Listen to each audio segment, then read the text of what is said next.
Thank you so much for coming back. Again, now I think more time for our conversation, folks, because I think hopefully, as I mentioned, you have prepared some questions for our panelists. And now I'm going to invite our panelists to the podium to join us. So what we are going to do is we are going to take seats here, and then actually you have already met Dustin. Unfortunately, Andrew could not be with us this morning. He had to rush to another meeting, to the airport, in fact. And the first we have also Whit McConnell, Chief Automation and Process Control Engineer from ExxonMobil. Please, Whit, please take a seat. And again, from next we have Nathan Pattis, President, Process Systems and Solutions, Emerson Automation Solutions. And we have Linda Ray, General Manager, Power Generation and Oil and Gas, GE Digital. And we have this morning speaker Dustin Olson, who will be joining us as part of the panel. Yeah, please. Well, once again, thank you very much this morning, Dustin, sharing your story with us. You gave me microphone number 5, which is my polypropylene plastic number. So it's perfect. There you go. There you go. Yes. Now, first, I think most of you have been at pretty much for the past, I would say 5, 6, I don't know how many years right now, it's been that, we've been hearing from ExxonMobil about open process automation, OPA, initiative that they led for the past, many years. And I believe right now they have a lot of effort. Those of you, I bet many of you have been involved in this initiative.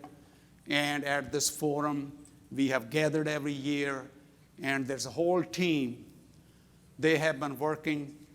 I don't know how many companies right now that OPA are members. I believe there are many companies who've been involved in developing open process automation over the past many years. And I believe Whit is going to tell us that they are ready to go for OPA, open automation system, to put in one of their plants. So with that, Whit, I'll let you tell us what you guys are doing, and I hope please give us as much detail as you can. Go ahead. Okay. Well, thanks for that. OPA is certainly an important part of our overall digital transformation strategy. We have been working on that for a number of years, about 10 years since the early ideation phases. And so then working with OPAF to help develop those ideas and to start down the journey of developing the open standards that would be the basis for which systems would be architected and constructed to allow for interoperability of various components and all of the advantages that we see in that type of an architecture.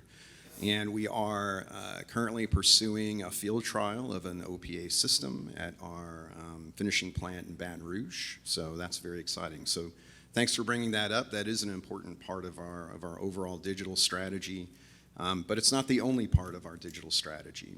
So we have been on this journey for a while, and I love Dustin's comment earlier about born digital, which is great.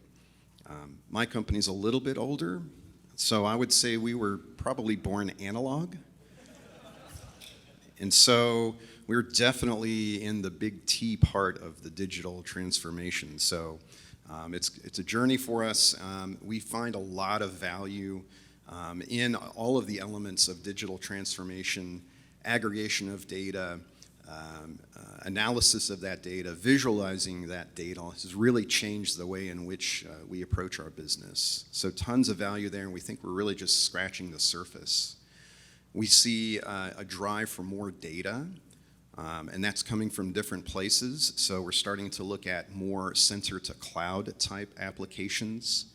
And this is an area that we think there may be some more discussion to be had. So in the vein of what we have been talking about with open process automation, in the areas where vendors are coming up with great solutions to gather data from instruments in the field and convey that data upline through a stack into their own analytics platform, it feels a little siloed.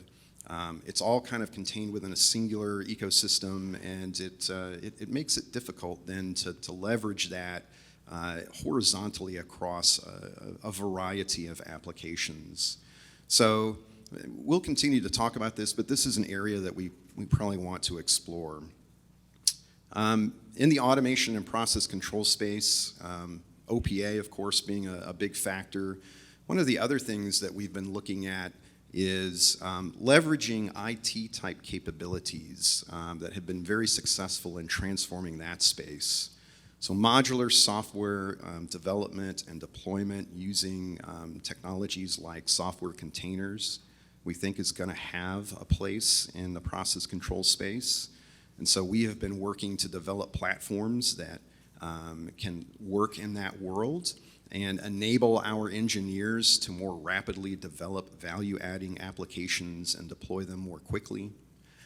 It is also an element that we think has a role to play in the DCS industry, and so part of our initiative called It Just Happens, where we describe our needs to the DCS industry and let them respond in kind, has included elements of further decoupling software from hardware using elements like containers, as well as other engineering type tools like module type packages.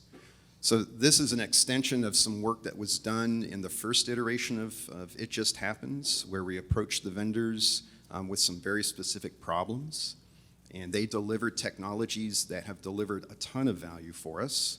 So things like software-defined I/O, remotely deployable I/O and junction boxes, as well as automated provisioning of instruments. It's been very, very successful, and we'd like to see that continue. And lastly, we already talked about OPA. That is another key element of digital transformation and enabling an important element that's part of our overall strategy. Okay. Thank you very much, Whit.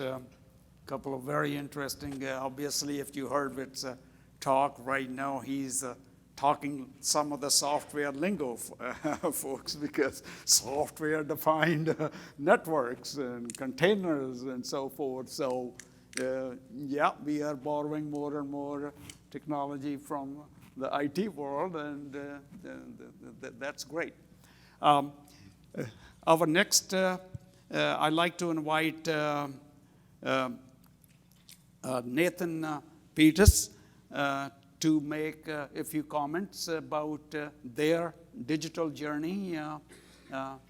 Nathan, please go ahead. Sure, thank you, Andy. Great to be here. My name's Nathan Pettis, everybody. I just got a couple slides here to introduce Emerson and a little bit about our sustainability and digital transformation initiatives. A little background on myself. I'm a mechanical engineer who has never done anything mechanical because somehow or another I became a software developer. And that was my first job at Emerson. My first job actually was with Honeywell, but then I joined Emerson in 1998 as a software developer. And so particularly if you're in the life sciences industry, I apologize because some of the code that you may have found bugs in, I probably wrote back in early 2000s at least. But all this talk about software is really exciting to me personally because it's where I kind of grew up.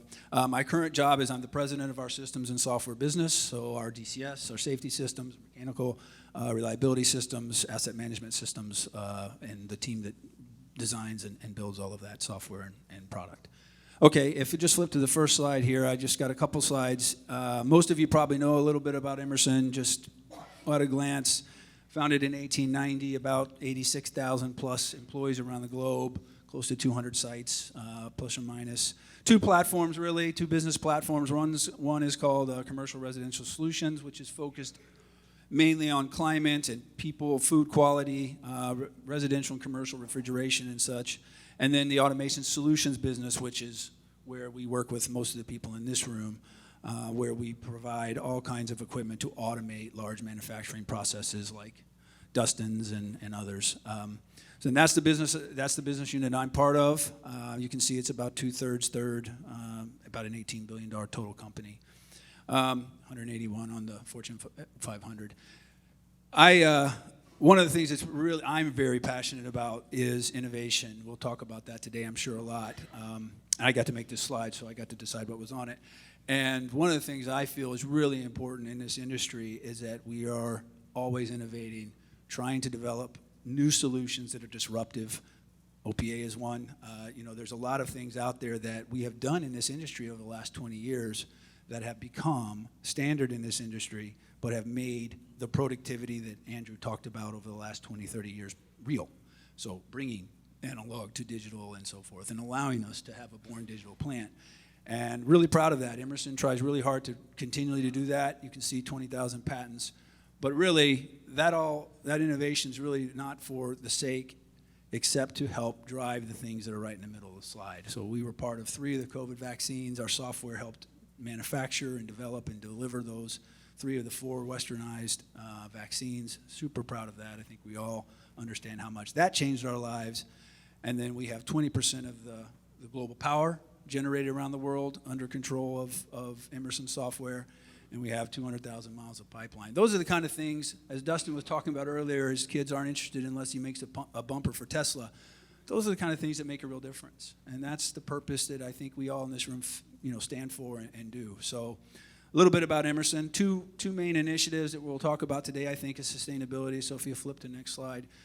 At Emerson, we're looking at sustainability in 3 kind of pillars. How we green ourselves, so the greening of Emerson. How do we leverage where we have direct manufacturing, ways to make things more efficient? That's scope 1. How do we buy indirect, reduce our carbon footprint through the way the power and renewables and things we can purchase? That's scope 2. And then finally, how we look downstream of our supply chain, scope 3. And that's really about how we try to reduce our greenhouse gas footprint by 20% by 2028. And we're working that really hard. We're ahead of plan there. Greening by, that's really probably, honestly, where we can make the biggest impact. We don't have huge facilities like ExxonMobil and some of the others that have, gigantic footprints that can really change the way how they make themselves more efficient. But we can help them. And frankly, that's one of the things I think in this industry we have the challenge to make clear to the next generation of leaders. One of the things I'm a personal mantra on is that's what we do. I mean, I was an engineer. I think a lot of us might be engineers in this room, and every single one of us had to figure out how to do something practical, but in the most efficient way. And every single time you make a boiler a little more efficient or a cat cracker a little more efficient, you're turning the world into a greener place. And we should take a lot of pride in that, and we do. And then finally, greening with. So we do partner with universities and government agencies around the world, of course, customers like Dustin's, to try to come up with new standards and new ways to make the more green. So that's sort of our initiative. We'll talk some of the specifics about that, I'm sure, today. But that's one big initiative for us. Next slide. And then on digital transformation, Andrew actually mentioned this. We have announced a recent acquisition of AspenTech, a majority share of AspenTech, a partnership. We've been a partner of Aspen's for about 3 years. Just made the deal final through a majority purchase of that company. And we think that between the two of us, we will be better together for our customers. I think Dustin said at the podium, he said it's about delighting his customers. That's really, in the end, what this should all be about. Andrew talked a lot about financials, and a lot of us are probably driven that way. But in the end, if you're not doing something for your customer right and making it a better place for them, then it's not going to long-term do much good. And so our core industries where we both have strengths, LNG, hydrogen, biofuels, chemicals, petrochemical, refining, oil and gas, upstream, midstream. Aspen and Emerson both have strengths there, but don't overlap completely. So they have design and planning tools up front that we didn't, and software. Of course, we both have different parts of the stack. that Whit was talking about to operate and maintain a facility. We integrate those better and better over the coming years, and we think we can add a lot of value for our customers there. And then there's two industries that we feel like are really going to change dramatically. Linda will probably talk about one of them a lot today. Life sciences, passion of mine. I grew up in that industry, but also personally, I think that's going to change our lives as humans as much over the next 10 to 20 years as the semiconductors have for the last 30. It is going to be amazing what I think that industry does over the coming years. What we just did as humankind with the vaccines is just simply remarkable. And they're trying to digitize the product life cycle, getting products to market, and working hard to do that. And I think between Emerson and Aspen, we'll be able to do things better together there. And then the energy transition, the change in the generation, transmission, and distribution grid is just under enormous transformation right now. And for years, very similar types of generation facilities, only things that use the transmission lines, distributed one way out to our homes around the globe. That's changing in every way. Different types of power that all react differently, different transmission capabilities, and then actually there's bidirectional flow of power now. So with Emerson's generation capability and software around that, plus Aspen has the transmission and distribution software, Monarch from OSI Power now, we think we can move that forward. Finally, we got two workshops. You want to hear a little more about that. One at 12:15 around operational performance sustainability, where we talk about digitizing greenfield projects, and a dashboard about sustainability KPIs. Probably, Dustin, your project will be part of that talk, I bet. And then Aspen has a panel for themselves where they're going to talk about asset performance management, which is a really hot topic. So hopefully you'll join those. And last but not least, I have a challenge with my daughter to always have more followers, so if you want to connect with me, she will not, but she filters against Emerson. She does not let me count Emerson links. So there's my LinkedIn. Happy to connect with anybody here and appreciate being here. Thank you. Great. Thank you. Yeah, please. Yeah. Yeah, please. Yeah. Oh, please have your questions ready for Nathan and Whit. And next we are going to ask Linda Ray, GE Digital, to make a few comments. Please. All right. Thank you very much. So good afternoon or good morning, everybody. Nice to be here. My name is Linda Ray. I am from GE Digital. A little bit of background on who we are in case you're not sure. So GE Digital is a billion-dollar software business within GE. So we are one of those examples of a software business residing within a larger industrial business. And GE is building a world that works. At GE Digital, we're doing our part to build a world that works by helping bring industrial data together, helping our customers leverage their industrial data and put it to work for them. We focus on four main business segments. The business that I run is focused on power generation and oil and gas customers. We provide asset performance management and operations performance management solutions to those customers in a wide variety of applications and settings. We have a grid automation business that is helping on both on the transmission and the distribution side manage electron flow, manage smart grids of the future. We have a manufacturing business where we were just announced as a leading company in manufacturing execution systems, process automation, historians. And then we have an aviation digital business focused on aviation safety and flight analytics. But we're here today to talk about digital transformation and the energy transition. And those two worlds really come together for us, as you mentioned, quite a bit. First of all, you might have heard the small bit of news that GE is going to be launching 3 separate publicly traded companies in the future. And GE Digital will be part of the energy-focused company, which we think is just the perfect home for us, because really across all 4 of our businesses, our focus is on energy and sustainability. Certainly within my business, we're focused on accelerating decarbonization through digital tools. The grid automation business sort of states for itself the focus on energy. But even within manufacturing and aviation, our focus is on circularity, sustainability, and reducing the carbon footprint of those particular industries, which are 2 of the leading industries in terms of carbon emissions. So we think having GE Digital be part of that energy consortium makes a ton of sense. And it gives us a unique opportunity to be part of the world's leading equipment provider in the energy space. It gives us that domain knowledge that we can apply and really helps us understand how to bring the physical world and the digital world together for our customers. I just have one slide here just to get us going, and this is when you think about the energy transition, and depending on where you are in that space, it really is a daunting proposition because we have to transform while we perform. We have to deliver sustainable, reliable, efficient power and at the same time completely transform the way in which we're doing so, the fuel sources that we're using, and the orchestration challenges that come along with that. So if you look at this slide, you just think about all of the different factors that go into the energy transition. Obviously, renewables will play a critical role in the energy transition, both on the wind and on the solar side. But as we all know, those sources are intermittent, and they aren't enough to provide the overall electricity demands that the world has. And as electrification becomes a more important part of decarbonization, that challenge just exacerbates.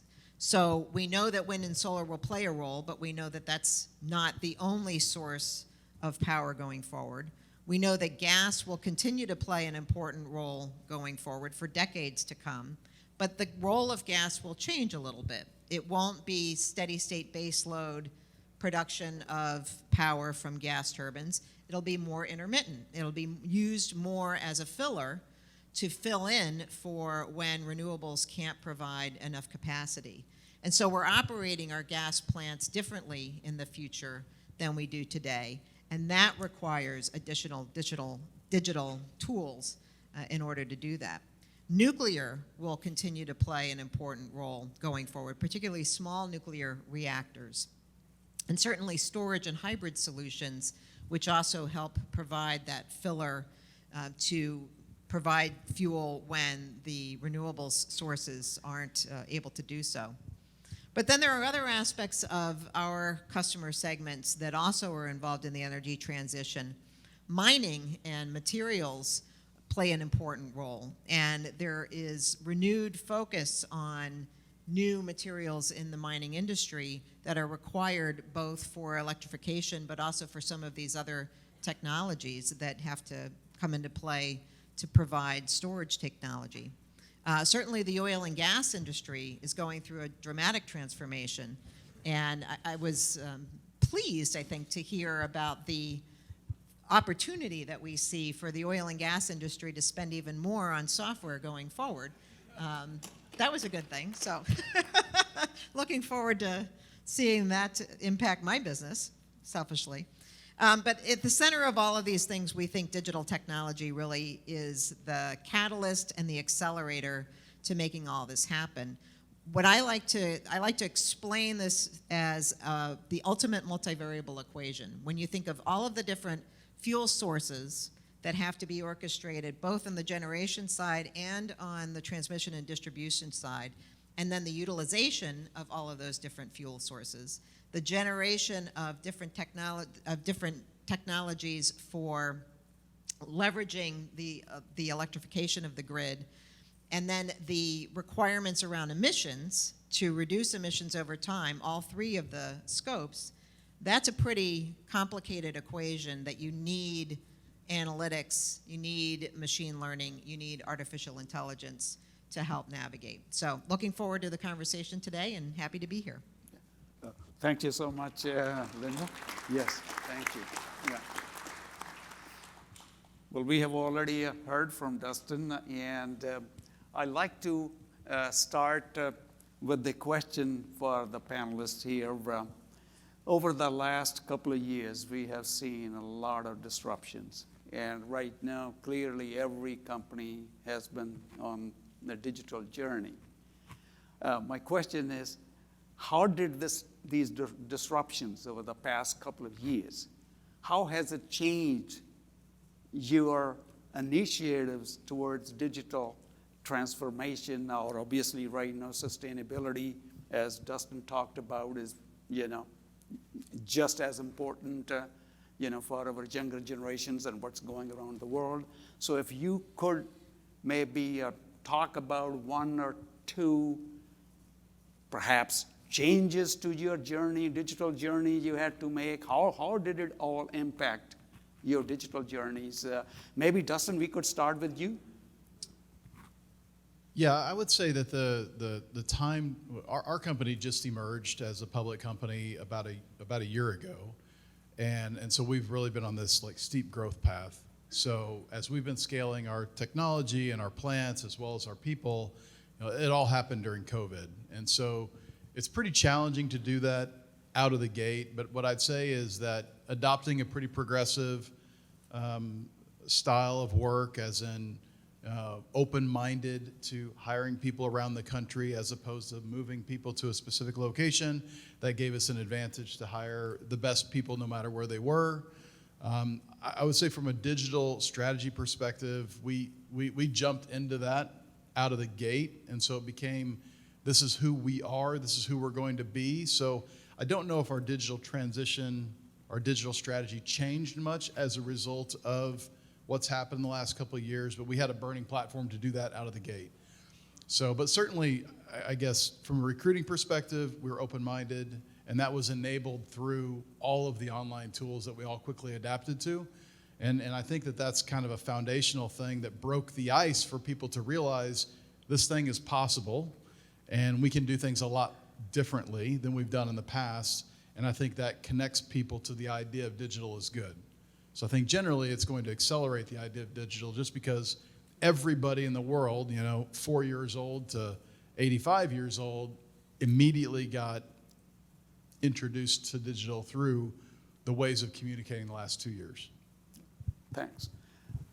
Whit, maybe could we ask you, perhaps, obviously, from your point of view? Yeah. Sure. So, when COVID happened, travel stopped. That was a key part of driving us to learn how to adapt and continue our business in the absence of being able to travel where we would have. So things like factory acceptance tests and things like that, we really had to turn to technology to allow us to continue those. So we came up with the idea around virtual FATs, taking advantage of things like HoloLens and RealWear technologies to allow people to remotely be able to put their eyes where their eyes needed to be. So that was something that we had been talking about for a while. It was an idea that had been rattling around, and COVID just brought it into practice almost immediately. So that was a key example that helped to accelerate where we're going, and that persists today. So travel is opened up. A good example is we're all here today, which is great. But we are still kind of taking a look at, okay, who has to travel where and why, knowing that, hey, we know we can do a lot of this stuff remotely. It's not perfect. There are drawbacks to it, but we can get a lot of our business done that way and then supplement with travel as needed. So we're trying to find our way where the right space is for that. The other elements are around making data available. So part of the digital journey is liberating data from the systems where it resides and putting it in places where people can access it no matter where they are. We had been on that journey. I would say for all the factors I had just mentioned, that accelerated. We had more reason to get data out of the systems and up and aggregated in places where folks could then apply analytics. And lo and behold, we started seeing a lot of value out of those analytics and visualization capabilities, and then being able to translate those insights back to the business. I would say those were accelerated by COVID. So for all the bad things that COVID brought, there were a few shiny things that we took away from it. Thanks. Nick? Go ahead, Nathan. Yeah, I would second both of those. I think that COVID and then the supply chain and now the Ukrainian, Russia, it just seems like it's one thing after another for all of us, and we're all just tired. But I think that it does, as it said, it's sort of the necessity drives the invention. What I've noticed is a lot of the things that our customers or we were doing at Emerson before COVID became the only way to survive after COVID. And what I mean by that, so he mentioned virtual FATs and virtual SATs and being able to execute projects virtually. I remember when I got the notification that the U.S. was going to lock down on March 17th or whatever it was that year. I had no idea how we were going to, I was scared for my family, scared for myself, scared like all of us as a person, but then I had no idea how we were going to have any kind of business continuity at all, because we were doing FATs still locally and things like that, and we're a solutions business. So, but the teams around the globe figured out a way with our customers and with technology to make it work, and that today is now the normal way to operate, even though we can travel again. I think one of the most amazing things I saw was a customer who had set up a digital twin to train their operators, to be able to run their facility after it was up and running, to be able to always train their operators on this facility. It was in the petrochemical area, and COVID hit. They still had to start up, and they actually they ran a startup of that plant virtually, found design problems, fixed those, all virtually, so that they didn't have to be at the site. It was amazing. And I don't think that would have happened had it not required it because of COVID. So to your point, COVID was a devastating thing, but it actually did drive some innovation and digital transformation that I think won't go away. Linda? Yeah, so certainly similar experiences to what you've already heard. We are a software business, so if we can't figure out how to work digitally, then shame on us. We did go completely remote. We executed and implement all of our pretty sophisticated and complex software solutions remotely. That has become our standard deployment model going forward, and so all of those things that you heard about. I think what we also saw just from our customer base was an acceleration of digital transformation. So again, even though it was a horrible period for the planet, it selfishly helped us, we think, make the case for digital transformation within our customer base. So we did see more customers thinking about and talking about and saying, well, maybe now's the time, because they were in a situation like you guys just described. The other thing that we saw, we put out a solution for remote operations where we enabled remote operation of power plants through digital tools that worked remotely through the HMI system and the SCADA system that enabled some of our power customers to literally operate remotely. So those are a few of the things that we did. Good. Well, maybe now, today, obviously, situation is somewhat easing, and we are hearing that companies are obviously starting to even ask their employees to, get back to office and so forth. So where are we right now with your companies? And perhaps maybe you could talk about one or two lessons, or you think you will take it, you will continue to, some of the lessons you learned over the past couple of years. Let's maybe, who would like to start? Yeah. I can go ahead and start. Go ahead. Yeah, I think it's an interesting question, and it's been a topic of a lot of discussions about what does return to work or return to the office look like. And we actually started by not even calling it return to office. We've called it the future office experience, because we think there will never be an office experience like pre-COVID, at least within our business, at least within a software business. We have a lot more employees that are going to permanently work from home, which, as you mentioned, and it opens up a whole set of talent, or a whole pool of talent that perhaps we weren't able to attract previously. It enables us to work more globally. It enables us to have remote teams and have those teams work with each other more seamlessly. We expect that to continue.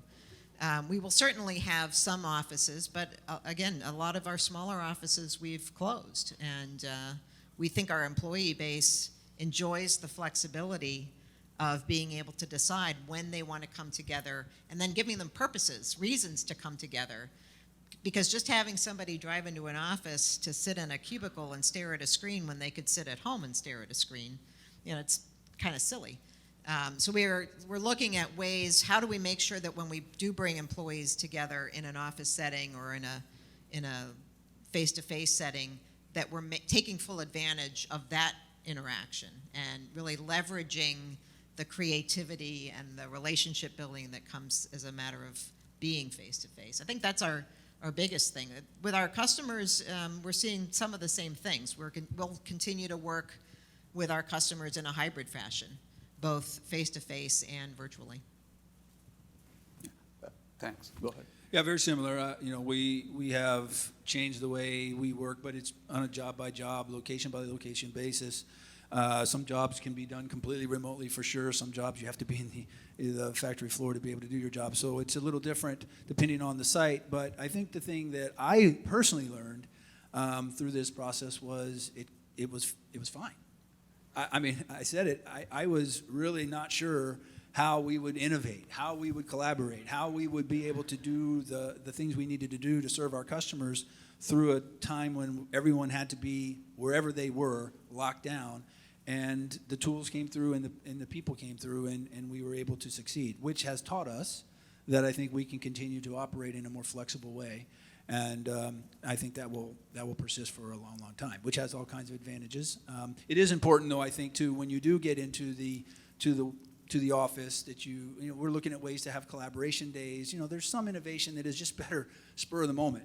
So we are trying to make people aware that once in a while we come into the office and work together, but we'll do it in a way that lets them have the flexibility, but also the productivity they've been able to do from home. Maybe if I could add one other thing. I think this is a big watch out for the industry. I think for people who are seasoned professionals, have been in the workforce for quite a while, they know their teams, they know who they work with. Transitioning to virtual is pretty easy because you already know the person on the other side of the screen, and so off you go. I think it's a really challenging environment for new hires straight out of college. Quite frankly, I think that their learning really accelerates by interactions with people, kind of face to face, just being part of the meeting, just absorbing the environment, being part of a community. And we had an intern program last summer where we did a couple of remotes and we did most were in person. And I would just say that was a pretty interesting litmus test because the folks that were remote, they just didn't connect as well. And I don't think they got nearly as much out of it. And so while the idea of going virtual is certainly cool, it's certainly valuable, it's really nice to be able to do it from home versus go to the office, I think we have to be really careful also with how we develop people in the industry because I don't think the experience is quite the same for them. If you've got a new hire that you need to start up a plant in Ironton, Ohio, it's better that they live there than it is if they live in, Austin, Texas, or something like that. Like, you have to be very careful there. Agreed. Totally agreed. That's really a point. Yeah, and I guess just playing off of that, so I'm glad you said that. I think virtual is great. I think what we learned during COVID is you can function virtually, right? And so you should do that where that makes sense. But there are certainly advantages with being face to face, with having that interaction. For us, we have really kind of gone back to a more of a flex approach. Right, where folks have some optionality in terms of how and where they do their work, where it makes sense. So we want to empower people to make those decisions based on our flex policy. But we do value people getting together, and particularly now, as we have recently reorganized ourselves. We have taken our disparate technology and engineering functions in each of those of our major business lines and combined those into one organization, one big technology and engineering company for ExxonMobil called MTech. And so we have a bunch of people that are learning new businesses that they haven't serviced before as a function. And so being around and able to connect with those people and form those relationships, there's probably nothing faster than doing that, in person. You can accomplish some of that remotely, but it's not quite the same. So to Dustin's point, when you're starting to form those new relationships and capabilities, there's an element of criticality where face-to-face is still important. Great, thanks. Please show your hand if you have a question, please. We have a couple of ARC folks in the audience. They will bring the mic to you. Any questions, folks? Or get your questions ready. Yeah, I'm sure some of you folks have questions. So, yeah, please, if you get your questions ready. So what in fact, I like to continue the conversation here. Working remotely, certainly, if you're developing software in the IT world, it's no new thing. You know, that many folks been working remotely and so forth, but that's not so easy for and thus when you're trying to run a plant or factory and so forth, it's a lot more challenging. On top of that, we had yesterday focused on cybersecurity challenges as well. You know, it's different for an IT person to work from home now, you know, when you are giving access to someone remote to your plant or to your process, it's certainly a different ballgame. So how are we, maybe you could share with us perhaps if you have adopted some processes, how you are allowing your people to work from home and when they could work from home and so forth. That would be, you know, very helpful, I think, for the audience. Who would like to go first? So I think from a cybersecurity perspective, I mean, I think that I don't think there's anything you can do to really completely solve the problem. But I think some of the basic procedures and platforms you can put in place just to protect some of the data. I mean, we do simple things like centralizing our construction operation.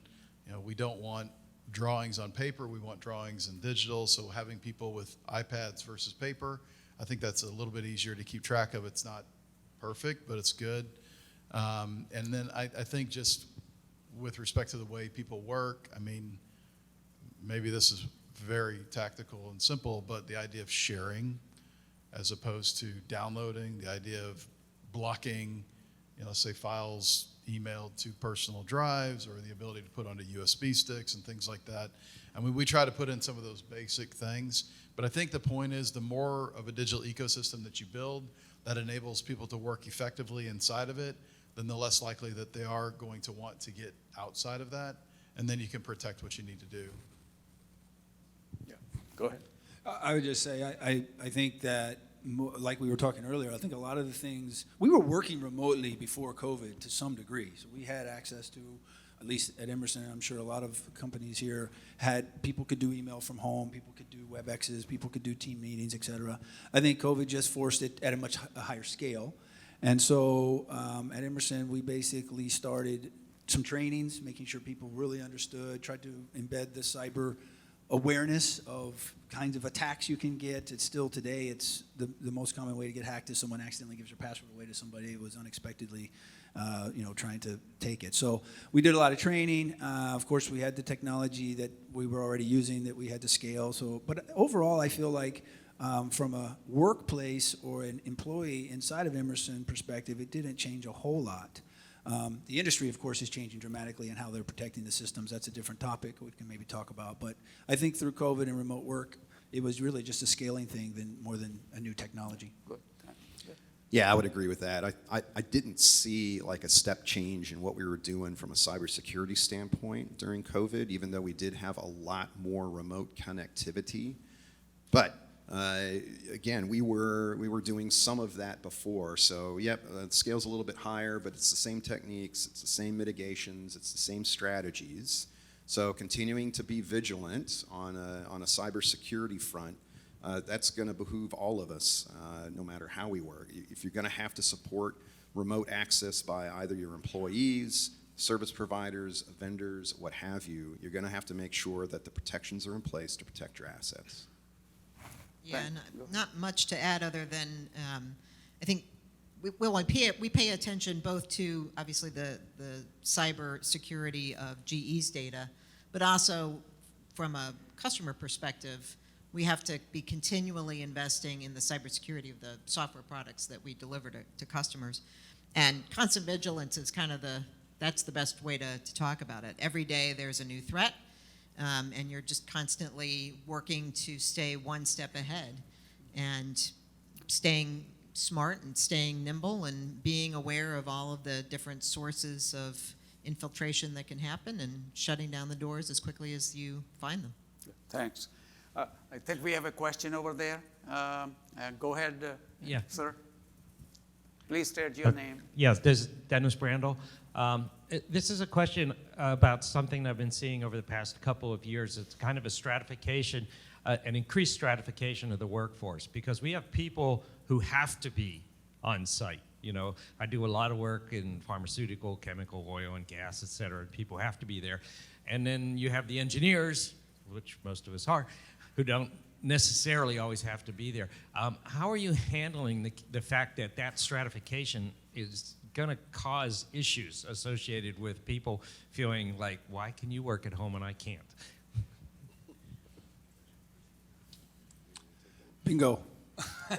Yeah, that's a real issue. You're right, and it comes into fairness and equity, and why is my job this way or not? But I think for the most part, when you're able to talk about the flexibility at Emerson, what we've gone to is a work from home 3 days a week, come to office 2 days a week. Globally, of course, various countries are still in a different state of COVID, but eventually that's where I think we'll land, unless your job requires you to be there every day. And there are development jobs, for example, that you need hardware or something to be able to do your job. Obviously, plant operators have to be, for the most part, in the plant. So there's always going to be jobs that require you to be there full time.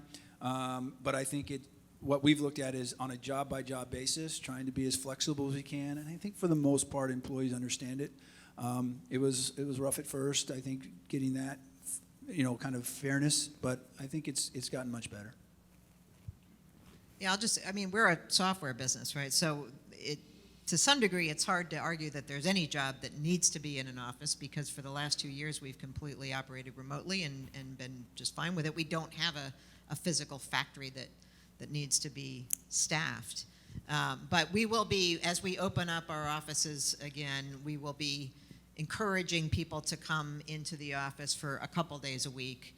And I think it really gets down to giving them good reasons to come into the office. That's what we've tried to focus our attention on, and giving employees a reason to come back and helping them understand the benefits that they get in face-to-face interaction. I would just say that I think that, look, every job is different. Some jobs require more, some jobs require less. And I think that the more upfront communication that you can have about that answers most of the problems. It may not feel great for somebody who's got to come into the office more than somebody who gets to work from home. But then there's always ways to migrate into different types of jobs to get what you want. And even those that have to go into the office because they're supporting a plant or they need to be in the field, there's still going to be moments where you need to do office work, and that can be done by home. So I think there's probably gains to be made on both of those type of jobs from this kind of new environment, but a recognition that some jobs are different than others is how we handle it. I believe we have a question here. Go ahead. Ralph Rio, ARC Advisor Group. This question is for Pure Cycle. Be able to start fresh and go digital directly, born digital, makes you kind of the Tesla of the process industries, potentially. And I was wondering if you could talk about a particular digital business process that you're particularly proud of or you've found to be automated. You're the CEO. I'm sure you get involved in the nitty-gritty of how the things operate. And this could be around design and build. You're designing and building multiple plants concurrently. That's particularly innovative. Or maybe there's a process that you would like to talk about when those plants are operating. So I'm not the CEO. Just my boss is a great guy. So just to be clear there. So that's a great question. I don't know if we're at a place yet to be able to say it. I mean, we are in the infancy building the framework for how we'll do all business. I think it's going to be challenging out of the gate to get it all really working well together. Maybe some things that I'm nervous about. I'm nervous about infant mortality on some of the processes. I'm worried about creating so much. There's such a desire to be so digital that sometimes it's not so practical. But dial it back a little bit and just get the work done as opposed to creating the complexity through the digital. But I think that the replication of this plant to plant is where we're going to see really good processes.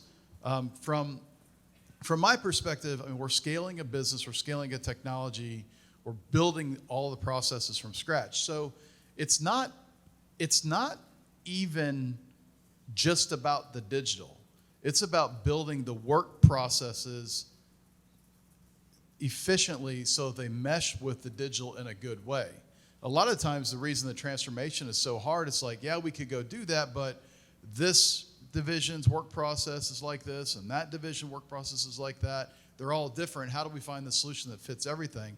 We're really focusing hard on the work processes and how they merge into the digital. It's not just about the digital solution. So I think that integration across the kind of those two areas is really, really important.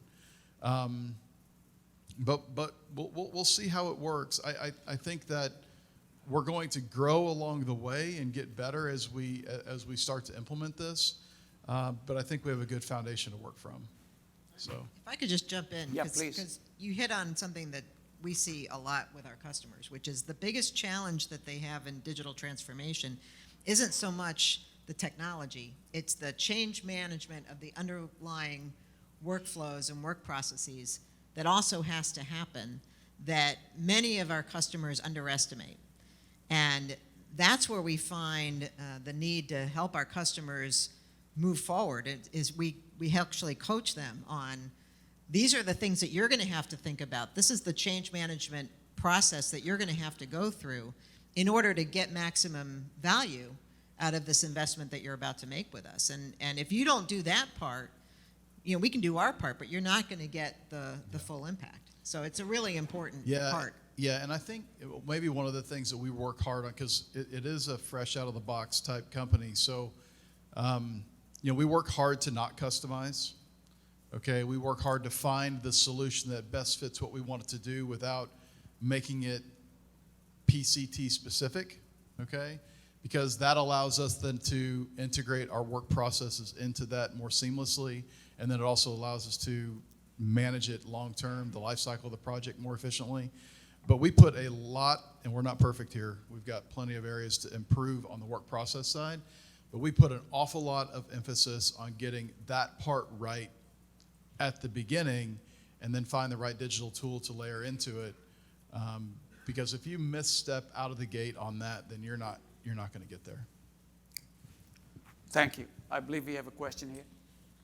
Yeah, Mike Carroll from Georgia Pacific. So you folks are all here because you continued to get things done during the pandemic, right? But what you did was you changed how you got things done. And I think going forward, what most of the folks here are wondering is, how do I become more effective at getting those things done? So if you could help them think through how they might change that way of thinking and becoming more effective in getting things done in a different way, because that's what we all struggle with, right? So when we come here, what we all do is we come here and we listen to folks talk, right? And most of us leave here and we hear people talk and we don't know what to go do next, right? And that's the biggest challenge we all have is, what do we go do? And so if you could just say, if I'm going to go be more effective when I leave here, what do I go do, right? And so if you could each just say, this is what you need to go do to be more effective, I think everybody would have something to take away from this. Okay, good. Who would like to start? I think that is a really a great question. And the crux of it is You know, I don't know how many of us have had any of our bosses, so we all have bosses, right? And last time I remember a boss of mine saying, you know what, next year, Nathan, you can have more money and do less. Productivity is the name of it, right? It's how do we become more effective, as you said, at doing what we're doing tomorrow than we were yesterday. And it can be daunting. I mean, some of the things we're talking about, if you're born digital like Dustin, I see two sort of, I call that the build it and they will come philosophy. There's customers that they go full scale from the beginning, and they know, as he was talking this morning, they know there's value there. They're going to have to measure it. They're going to see how to capture it. But he just, in his heart, he knows that predictive maintenance, preventative maintenance is better than reactive maintenance. We all know that. And then there's the customers that have to do more transformation because they're brownfield, they're in place, and so forth. And they usually will do smaller steps, maybe a lighthouse facility. Well, they'll try a use case. And I think the thing I would say is for all of us, because I'm an engineer too. I mean, every day I'm trying to figure out how I can do something a little better. Most of the time it's now answer emails. But the bottom line is, at some point in my career, just a small step can make a big difference. So when you say, what should you do? What I try to tell our employees is everybody should innovate. And by innovate, it doesn't mean technology. It means how can I look at what I do today in my current job and figure out if there's a way to do that a little more efficiently through a tool, through a different process change, because it's really people, technology, and processes that make a difference. So I know it's maybe a high-level answer. I'm not going to say go put in this sensor or put in that software necessarily, because everyone's different. But whatever your job is, you can do it a little more efficiently, and that's what we have to do. Go ahead, Rick. Yeah, and just to play off of that, Mike. So, yeah, the one-word answer that's going to solve all of the problems. I'll try to answer that. It does come down to people. It comes down to culture. And so I think if we can take something away, it's thinking about how you can inspire and motivate the people that you work with to think beyond kind of here's the entrenched ways that we've always done things.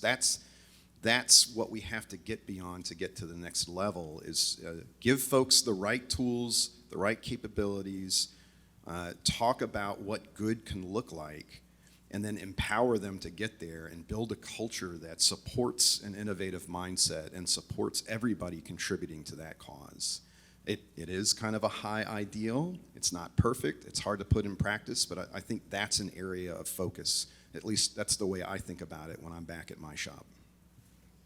Well, I'll add, I mean, these are great suggestions. I think the thing that I'll add is prioritization, being focused on the critical few problems that carry the biggest impact.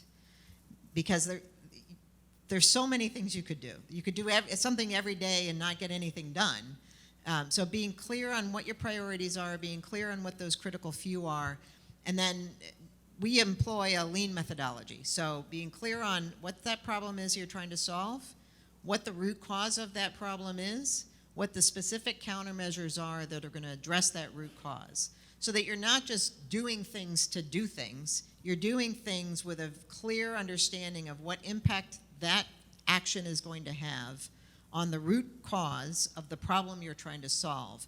And so you have a roadmap of this action leads to this action leads to this action, which ultimately helps me move forward in this particular area. And this particular area then is one aspect of continuous improvement. And once I solve that problem, I can move on to another problem. But there's one of my favorite movies is The Martian. And at the end of The Martian, the speech that the astronaut gives is, you can't solve all the problems at once. So you solve one problem at a time. You fix that problem and then you move on to the next one. And so my advice would be clear on what the top priorities are, where you're going to have the biggest impact, focus on that problem to solve, and nail that problem, and then move on to the next. Excellent. Go ahead. Yeah, so if you are, I don't know what your business is, but if you're installing a digital transformation inside your company, then I think all of this makes a lot of sense. Like, make sure you prioritize, make sure you deliver what you say you're going to deliver, and then advertise the heck out of it, okay? Because when people see that good has been done, then that's good. I would say that if you're delivering technology to somebody, then I think that you really have to focus on what the pain points are, which is the transformation. Because it's not about the gadget, it's about how to get the gadget going. And so I think that if you can focus on solving the problems for the customer, on helping them with the transition, that's good. Practical example will be like, don't make the user interface clunky. You make it easy for the operator to use in the field. Don't make the conversion over painful. Make it easy. And I think reducing the barrier for the transformation, I think, is really important for people to get on board. Yeah. Well, thank you, folks. It all comes down to, I guess, culture, really motivating the folks and so forth, which is the most difficult thing to do. I believe we have a question over there. Hi, my name is Jay Manucheri, Fluence Analytics. Actually, I was going to make a comment, which the original question from Georgia Pacific came out, but the panel answered it. So I'll just make a summary. I think doing a feed, when you're doing a feed for a new project, I think having a digital transformation assessment in there to figure out the priorities and the values is a good action item to have if one doesn't have. And then when we're looking at the plans from an operational effectiveness, having the topic of the digital transformation in those sessions to be brought up to see if there is areas and gaps that you could use the technology to bring added value in there. And then again, looking at it when we do a HAZOP. So by small things, when you add actions to do just in daily life, and as it was mentioned there, then if you want to go big scale at it, having a roadmap and slowly one item at a time implementing it, I've found to be very useful. Thank you. Hey, folks, don't be shy. Any show of hands? Anybody has a question? Yeah, please go ahead. While you are thinking about your question, I have a next question for the folks. Let's talk a little bit about the challenges. So if you were to say right now where you are in your journey, what are one or two challenges, most difficult challenges right now on the way to journey? Maybe if it looks like you can start, go ahead, please. Sure, there's no shortage of challenges, so I'll throw one out there just to start with. We're a large corporation, lots of manufacturing sites, lots of upstream assets, lots of midstream assets, all producing data that we want to use as part of our digital transformation journey. All of that data has been named different things in different ways with different metadata, and so for us, it's been a real challenge as we were aggregating that, bringing it together, and using it to develop insightful applications. That lack of a common information model and a structure to help bring it together has been something that we continue to try to struggle with. And my understanding is, I don't think we're the only one in this room that's struggling with that. At least I heard some similar discussion yesterday, so I don't feel too bad revealing that we're having problems there. But I'll be interested to hear any of the other comments from the panel. I would say, Mike, right? So I think it really, the crux from my perspective, it really is that, and it's, these are great initiatives, trying to transform the way you run your business more digitally, become more efficient, trying to become more sustainable, trying to empower your teams, but we're all busy. The daily firefights get in the way of trying to do something that is maybe a noble cause, or trying to change the way you do things. That you said, transform as we run, or transform the business as you run the business, or transform your job as you run your job. And I think with sustainability and digital transformation in particular, it can be really challenging to find sort of that return or that tangible, why am I going to invest in this? Because even if you can get all that data, you still have to have some reason to use it. And, I think that's something we struggle with a lot. But what I have personally found is when you can find that sort of perfect Venn circle diagram where you want to do it anyway for the business, like virtualizing for some reason your computer servers around the globe, because that makes all the sense in the world for all lots of reasons for the businesses, also saves energy. Then those things happen. And I think trying to find those either transformational, digitally transformational activities or sustainability activities that make sense for the customer anyway, that also bring forward some benefits in the other ways, those are just a win-win. Any other comments? Yeah, so I mean, I'll think about two challenges that I see with our customer base. The first was data. So the two reasons why when we have customers that aren't satisfied with their digital transformation. The first is the challenges that they have with data consistency, with data cleanliness, with data hygiene, pulling all of these disparate sources of data together and doing something with it. That is definitely a challenge that we see across pretty much all of our customers. The other challenge is what I mentioned before, is the underlying change management challenges of changing employee behavior, changing employee workflow, changing how employees are going to do their work using digital tools, and making sure that those employees understand why they're being asked to do something different, getting over the fear of doing something different. Depending on the generation of employee that you're talking about, there could be a tremendous anxiety around adopting digital tools. There could be job safety concerns around adopting digital tools. So making sure that employees understand the fundamental motivators for why you're putting them through that digital transformation and helping them understand and adopt the changes to their own work practices. Those are the two biggest challenges, and we see them consistently across a wide variety of customers. Thank you. Dustin? Yeah, I think.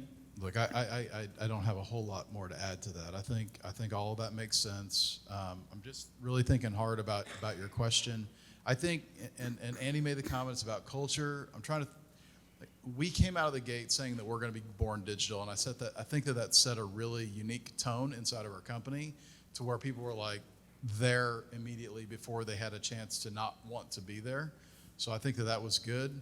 I personally think there is just so much time lost in lobbying for action, lobbying for the next thing, lobbying, convincing people to do things differently. So on that respect, I do think it matters, having the right, let's say, voice to the culture to drive in the company that this is what we're going to do. But then, to your point, I also think the solution has to make life better. It can't make life worse. And so if the digital solution just created a headache for somebody, it will never work. So I think the usability sometimes these solutions get crammed down from the top, and it's just like, it's good for the organization because it's a consistent platform for everybody to use, but it stinks. Like, it won't work. It'll be just resisted until death comes. And so I think I think in every solution that gets implemented, especially in the digital space, it has to make life easier. And if you don't focus on that almost first, then you lose. Good.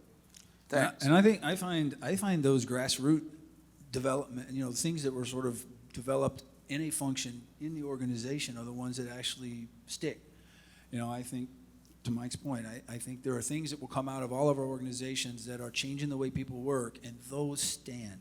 Because the only reason a person will do it is if it makes their life better in that function, right? So, really important. Okay. Great. We heard actually Dustin's obviously Pure Cycle is very focused on sustainability. What I want to bring sustainability into the picture here. How are you trying to meld sustainability with digital transformation? Is it the same? You go digital transformation, sustainability will happen, or how do you actually meld the two at your companies? I think certainly if you could comment on that, that would be very helpful. Maybe Dustin, do you want to start? Is that? Well, I would say that a lot of companies, what I see, they meld, we're going to become more efficient, and therefore we're going to be more energy effective, and therefore we're more sustainable. Look, that's important. I think that's important. But there's a lot of simple things you can do. Like, there's no recycle bins here. There's no recycle bins at the office that really get used. Not excess printing, light switches, turn light. There's a lot of things like that, but I would say that don't fall into the trap of just, I'm going to help us do things more efficiently and therefore I'm more sustainable. I would ask you to take it just another step, a bit of a deeper level. For those that aren't truly in the sustainability space, but they still want to create sustainability with where you are, there's a whole lot of grassroots things that you can do to, let's say, change the culture of your floor or your office to do things better. Yeah, I talked a little bit at the beginning about the connection that we see between digital transformation, digital tools, and sustainability and the energy transition or decarbonization. Certainly, I think leveraging digital tools to improve reliability through predictive and preventive maintenance. We know that there's a direct correlation between a reliable plant and the safety of that plant and the emissions of that plant. So that's one very specific connection that a lot of the folks in this room, I think, can take advantage of. We certainly know that your choices around your fuel sources or understanding where that energy is coming from directly correlate to your emissions. And as we mentioned, being smart about how you're orchestrating those fuel sources, how you're planning production is a way of impacting your emissions footprint and impacting your sustainability. So we think there's a natural correlation there, and utilizing digital tools to optimize for the various outputs you're trying to optimize for, with emissions being one of those outputs. If you think of a sliding scale and you've got a number, you're trying to maximize capacity or maximize efficiency or maximize impact, you're also trying to minimize your emissions. And there are dependencies among all of those things. So utilizing digital tools, predictive analytics, and machine learning to go through the algorithms to find what those optimal points are for orchestration across all of those various functions really is how we see the two connecting together. Good. And go ahead, Ben. Yeah, I would agree with that. So we're definitely going to be leveraging those types of digital tools to help us gauge our progress in specific goals around reducing greenhouse gas intensity and greenhouse gas emissions throughout all of our facilities. We're going to need digital technologies to help us detect and abate methane emissions. So these are all part of our kind of overall sustainability strategies. Those have been associated with a new business that was kicked off in early 2021, the low carbon solutions business that's seeking to address some specific goals around our net zero ambitions for 2050. So digital tools and digital technologies are going to be a fundamental part in how we approach those and achieve those goals. Yeah, I think those are well said. I think the tools themselves drive a lot of the sustainability efforts. Emerson's been doing that for a long time. We haven't really, I don't think we've tried to connect digital transformation to sustainability specifically. We are trying really hard to have sustainability become part of our culture. And we've got a global program of treasure hunts where people can be empowered to, okay, for example, put recyclable bins in places all through the building, make sure the lights turn off. There's a site in Dubai where they put solar panels on top of the building. Those kind of things are really important.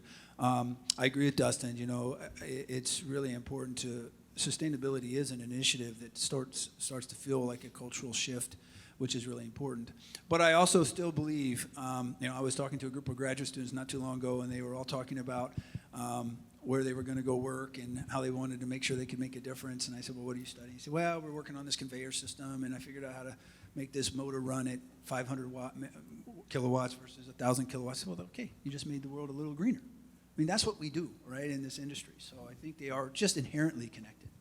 Good. Thank you. Go ahead, Dustin. I just, like on innovation and on sustainability, I think that we have to be leading through science and leading through innovation.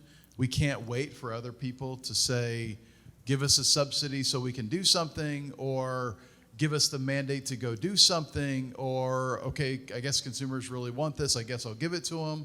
Like this is a group full of, this is an entire room full of innovators, engineers, scientists, people that invent things, people that do things. And I really think that the responsibility is on us to go do that. And sometimes it's big ways, sometimes it's small ways, but I really get frustrated with kind of an apathetic view of, I guess I'll wait for the subsidy to come before I go do something. Like, we have got to be leading that charge. Let science lead what we do from a sustainability or transformation perspective. Don't wait to be told to go do it. And I think as an industry, we need to be better at that, because we are that industry. Like, that is us. Like, when we talk about sustainability, it is talking about what are we doing with energy, and we are energy. We have to solve it. And so I think that we are also best positioned to go do it because we have the skill set, training, capability, knowledge of, experience in to go do it. And so I think that we just got to we got to get after it. As an industry, we got to go. Well, can I add to that? Because you just triggered something from, when we talk about, I'm going to get back to it in a minute, but when we talk about diversity, for example, when we talk about the reason why it's important for companies to improve their diversity and inclusion, it's because it makes them better companies. It produces better output. It makes the company a stronger company. It's the same thing with sustainability. I think your challenge to don't wait until a mandate comes that forces you, be proactive. The reason you want to do that, certainly there is benefit to the planet, but there's benefit to your company as well. I think the companies that are leading in sustainability efforts are the ones that are going to be viewed as the leaders in their industries. And so I think it's a great challenge for the audience. Yeah, good. Thank you. I believe we have a question over here. Yeah, please. Yes, good morning. Ted Connell with BlueSkies.ai. I'd like to follow up. We've talked a lot about culture. We've talked a lot about change. We've even talked about data consistency across the company. But we have a whole new tool that all of us in this room are figuring out how to use, which is artificial intelligence. And artificial intelligence will change everything that we've talked about today, obviously. How do you roll that out across your large companies in a consistent way, talking about the data consistency, in the cultural way? Our media has talked about AI as this consciousness with the Terminator and stuff, but it's not that at all. How, from a cultural perspective, do we implement AI across our company, which we will do, and accomplish the different tasks that Mike asked? How do we get faster? How do we get better? How do we leverage, how are you using AI, and how are you doing it consistently across your company is my question. Okay, go ahead. I think he pointed at me. Well, that's a great question. I think that artificial intelligence is changing our lives in ways we don't know, and it's going to continue to do that. What I have seen, I call it artificial intelligence. It's computers making decisions sort of automatically. I've seen it played out in a little bit of ways like we were talking about earlier, tools being developed by employees to try to make their job better. So one example, I think we're probably all aware that the electronics supply chain global challenge we've all got right now, if all we did was ship software, we wouldn't have near the trouble. But there is a real challenge for all of us, no matter what you want to try to purchase. And we've had a team working that for us for the last 12 months. I keep telling them it's 6 more months. And one of them, or a couple of those team members, built a tool that would, using machine learning, or let's just call it analytics, and automatically analyze the backlog, analyze all of these variables, and now we have a much better visibility of where parts should go to make sure we're meeting those customer demand, those schedules. So it's a small example, but it made their life better. No one asked them to do it. They figured out that it would make their job that was painful every day better. And it's using the latest and greatest technology that we have inside of Emerson. So it's a great little example. And I think those kind of things will continue to play out. Someday maybe Tesla will completely drive you home without any help. But in the meantime, we can do things like that. And go ahead. So specifically to your question on what are we doing with AI. So I grew up in a world where if I got a y = mx + b with an r² of 0.92, I was like killing it. And if I put a polynomial equation together that got like over a 0.7, I felt brilliant, okay? So the idea of AI being like 1,000 by 1,000 by 1,000 by 1,000 is like, that's how I think about AI, being able to think bigger, think stronger, think faster than what I could do in the past or what I could do in the future. So I don't get it. I know it's going to be big. I know it's going to be impressive. I know it's going to help me do things better. So what we're specifically doing is setting up the systems to let AI cook in the background. And I think more importantly, we're trying to build a data structure that allows AI to just go. And so we'll have plants around the world. We'll have a lot of data feeds into AI. And then so I don't know what we're going to do. I don't know what it's going to give. I hope you're right, and it'll be awesome. But what we're trying to do specifically is build the right data structure, data feed, so that we can bolt AI on top of it to get some value out. So I'll give you an example of what we're doing and an example of what we're doing for customers. So an example of what we're doing is leveraging AI in our test automation for software. As you might imagine, there's a 1,000 different use cases that we could use to test software. And it's very difficult as a human to think of all of the different permutations and combinations of paths and corner cases and what-if situations to make sure that we're producing the highest quality, most robust software possible.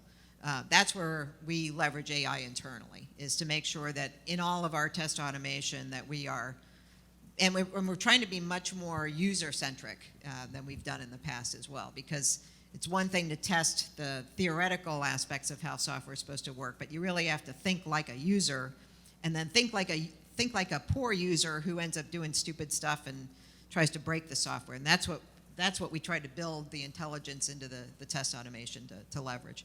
An example of what we're doing for customers is a product that we call production planning, which is sort of the quintessential example of artificial intelligence, where we're looking at a wide variety of disparate data sources, including weather, including 24-hour ahead demand for electricity, including the available sources of electricity that power producer might have available to them, and helping them plan their production literally 24 hours in advance for what capacity, how much energy do they need to generate, using what fuel sources, in what time frame, and deliver it in what methodology. So, and we use artificial intelligence not just to look ahead, but to take the history of what's happened in the past and combine that with the data that we have today to better predict going forward.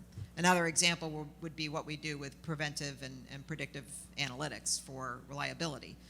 Leveraging the past history of what happened to an asset, when was maintenance done, why was maintenance done, where was maintenance done, what were the conditions that required that maintenance to be done, and then looking forward, analyzing signals, what are the conditions in the future that could create a situation, and how do we provide our users with better warning signals so that they can prevent that situation from occurring.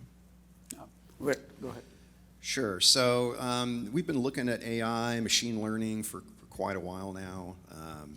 We've experimented with it. We've tried it in several situations, starting to learn about, hey, what kind of business problems or engineering problems could this be applicable to, and which problems is it really not applicable to? So we're getting more mature in trying to evaluate what's capable, and kind of getting past some of the early promise, right? So in the early days, it was like, it's a black box, so you dump a bunch of data in, and goodness comes out. It's usually not that simple or easy. It requires a lot of effort, a lot of training, a lot of domain expertise to get it work right, to work correctly. To quote my friend Tim over there, it's going to take a lot of AI to get AI to work.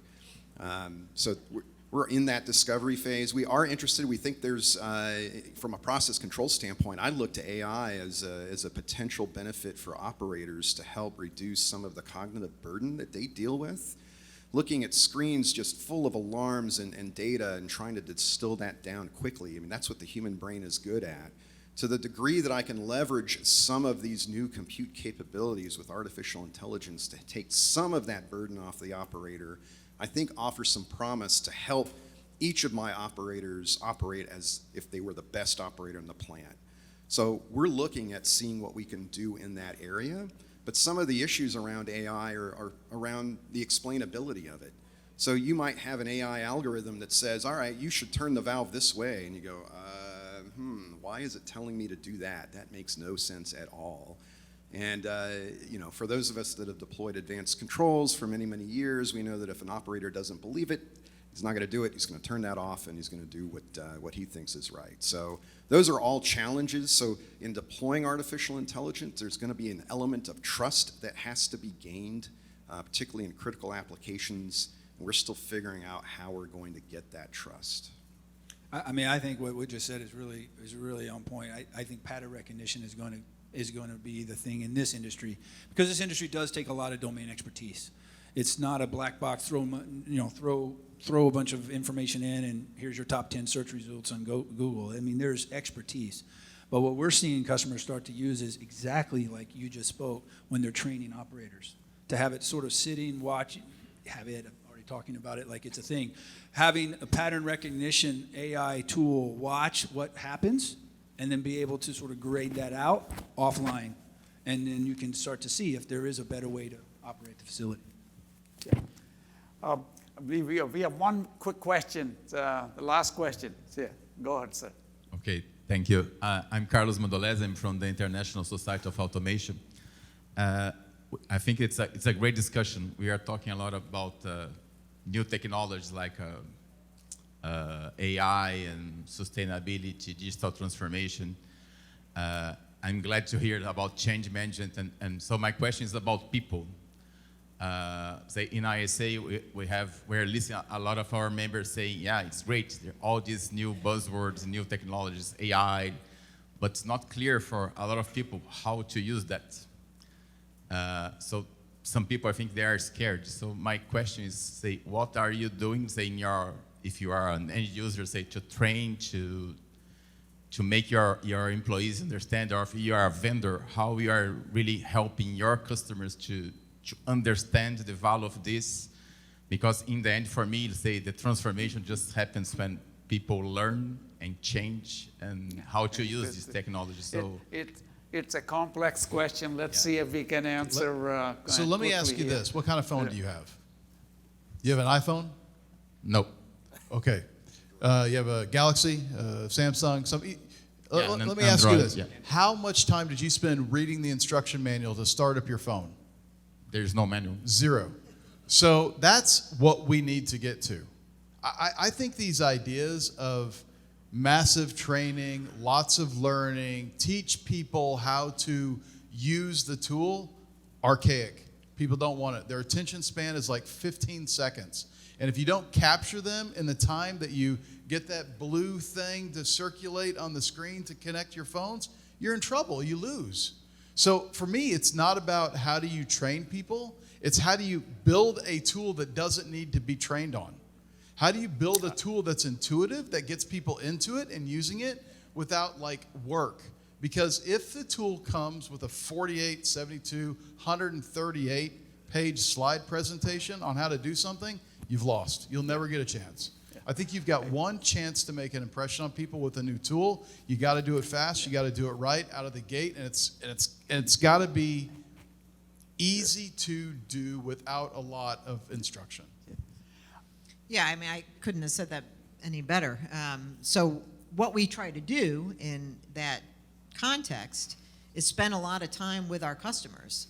From the very earliest stages of incubating a new idea, we try to get a lot of customer feedback real time. We'll put very low fidelity ideas in front of customers to get their feedback, to understand what is intuitive about this idea, what is not.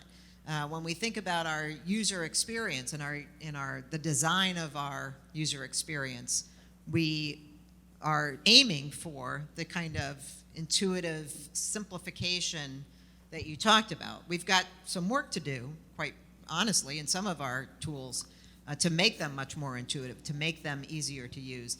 And I think the other thing that we think about, we make industrial software, but the entire world is comfortable using software. The phone is the best example. So the more that we can apply sort of the consumer mindset to our industrial designs, I think it makes it a little bit easier for the average user of our software to understand how to relate to it, and make it easier for them to adopt.